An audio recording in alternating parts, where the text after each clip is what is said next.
I'm Dr. James Chandler, a lecturer in Surgical Robotics, and I work in the development of soft surgical systems. As part of our research at the University of Leeds, we develop small-scale soft robotic endoscopes. And this involves the need for printing at very small scales at high precision. So this means we're typically printing at the millimetre scale, but often we need to look to sub-millimetre resolution in order to get the features that we need. So previously we've explored using FDM printers and SLA printers, but we've always hit a limit of what they can achieve for what we need. The scale and resolution that we're able to achieve with the S140 goes far beyond what we can get with other 3D printing technology. And when we get the parts off the printer, they feel just like injection molded parts.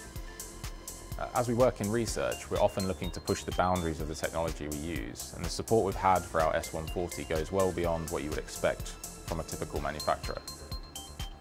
In summary, we've been able to achieve fantastic results with the S140 so far, but we're really excited about what it is we can do in the future using this technology.